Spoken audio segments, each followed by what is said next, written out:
Sir, ഇപ്പോൾ എന്തൊരു advice memo അയച്ചു. ജാതി വിവേചനത്തിൻ്റെ കാര്യത്തിൽ നമ്മൾ അനുവദിക്കുകയില്ല എന്ന് തന്നെയാണ് ഇത് കൊടുക്കുന്ന ഒരു മെസ്സേജ്. അങ്ങനെയല്ല, ഇത് ജാതി വിവേചനം ഈ റിക്രൂട്ട്മെൻറ്റ് ബോർഡ് ഒരു കാൻഡിഡേറ്റിനെ അഡ്വൈസ് ചെയ്യുന്നതും തമ്മിൽ യാതൊരു ബന്ധവുമില്ല. റിക്രൂട്ട്മെൻറ്റ് ബോർഡിനെ സംബന്ധിച്ചിടത്തോളം രാജ്യത്ത് നിലവിലുള്ള നിയമവ്യവസ്ഥ അനുസരിച്ചിട്ടാണ് റിക്രൂട്ട്മെൻറ്റ് നടത്തുന്നത്.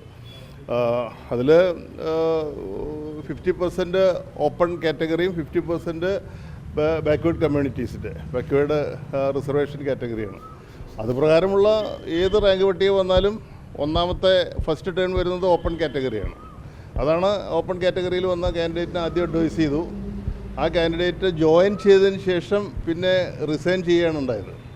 അങ്ങനെ വന്നപ്പോൾ സ്വാഭാവികമായിട്ടും ആ കാറ്റഗറി ഓപ്പൺ കാറ്റഗറിയുടെ ആ ടേൺ അത് ഫുൾഫിൽ ചെയ്ത് കഴിഞ്ഞു. അപ്പോൾ സെക്കൻഡ് പിന്നെ രണ്ടാമത് വരുന്നത് പുതിയ ഫ്രഷ് വേക്കൻസിയാണ്. ഫ്രഷ് വേക്കൻസി ആകുമ്പോൾ അത് സെക്കൻഡ് BC ആണ്, ബാക്ക്വേർഡ് കമ്മ്യൂണിറ്റി. ആ കോട്ടയിലേക്കാണ് പോകുന്നത്. അതാണ് ആ കമ്മ്യൂണൽ റൊട്ടേഷൻ അനുസരിച്ചിട്ടാണ്. അല്ലാതെ ഇത് ജാതി വിവേചനത്തിനെ സംബന്ധിച്ചൊന്നും റിക്രൂട്ട്മെൻറ്റ് ബോർഡ് കൺസിഡർ ചെയ്യേണ്ട കാര്യമില്ല. അതിനായിട്ട് അത് അത്തരം കാര്യങ്ങളൊന്നും റിക്രൂട്ട്മെൻറ്റ് ബോർഡ് വകവെച്ച് കൊടുക്കുന്നതല്ല. അത്രയും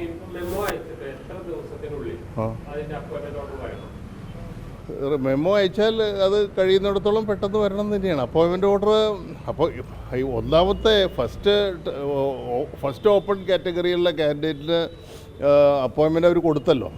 അത് അപ്പോയിൻമെൻറ്റ് കൊടുത്തു, അയാൾ ജോയിൻ ചെയ്തു, കുറച്ച് നാൾ ജോലി ചെയ്തു. പിന്നീട് അയാളുടേതായിട്ടുള്ള പ്രത്യേക സാഹചര്യങ്ങളെ കൊണ്ട് അയാൾ അതിൽ നിന്ന് റിസൈൻ ചെയ്ത് പോയി എന്നാണ് റിപ്പോർട്ട് ചെയ്തിട്ടുള്ളത്. അതിൻ്റെ പേരിലാണ് രണ്ടാമത് ആ വേക്കൻസി വീണ്ടും റിപ്പോർട്ട് ചെയ്തപ്പോൾ സ്വാഭാവികമായിട്ടും അടുത്ത ടേണിലുള്ള സെക്കൻഡ് BC കാറ്റഗറിയിലുള്ള കാൻഡിഡേറ്റിനെ അഡ്വൈസ് ചെയ്തു. അത് പെട്ടെന്ന് തന്നെ അപ്പോയിൻമെൻറ്റ് ഓർഡർ കൊടുക്കേണ്ടതാണ്. അപ്പോയിൻമെൻറ്റ് ഓർഡർ പെട്ടെന്ന് കൊടുക്കേണ്ടതാണ്. അതിന് താമസമൊന്നും വരുത്തുമെന്ന് വിചാരിക്കുന്നില്ല. അവിടെ വേക്കൻസി ഉള്ളതാണല്ലോ. അപ്പോയിൻമെൻറ്റ് ഓർഡർ പെട്ടെന്ന് തന്നെ കൊടുക്കുന്ന വിചാരിക്കുന്നത്. അതിന് താമസം വരുത്തേണ്ട കാര്യമൊന്നുമില്ല.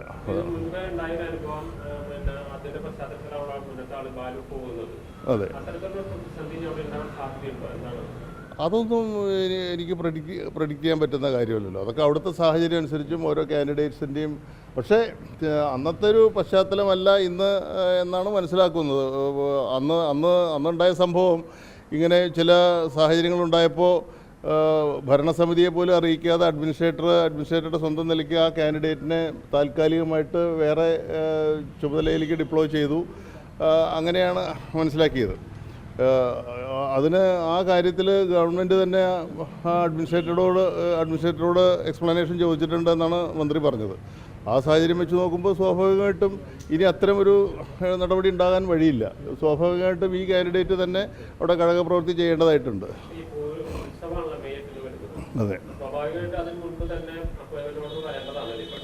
തീർച്ചയായിട്ടും അങ്ങനെ തന്നെയാണ് പ്രതീക്ഷിക്കുന്നത്. അപ്പോൾ മാത്രമല്ല, അവിടുന്ന് എന്നോട് ചെയർമാൻ നേരിട്ട് പറയുകയും ചെയ്തിട്ടുണ്ടായിരുന്നു, പെട്ടെന്ന് തന്നെ അഡ്വൈസ് കൊടുക്കാൻ കഴിയില്ല എന്ന് ചോദിച്ചിട്ടുണ്ടായിരുന്നു. അഡ്വൈസ് പെട്ടെന്ന് വേക്കൻസി പെട്ടെന്ന് റിപ്പോർട്ട് ചെയ്താൽ പെട്ടെന്ന് അഡ്വൈസ് നൽകാൻ കഴിയില്ലേ എന്ന് ചോദിച്ചു. ഇവിടെ ബോർഡിൻ്റെ ഭാഗത്തുനിന്ന് താമസമൊന്നും ഉണ്ടാവില്ല എന്ന് പറഞ്ഞ് പെട്ടെന്ന് തന്നെ അഡ്വൈസ് കൊടുക്കുകയും ചെയ്തു. അതാണ്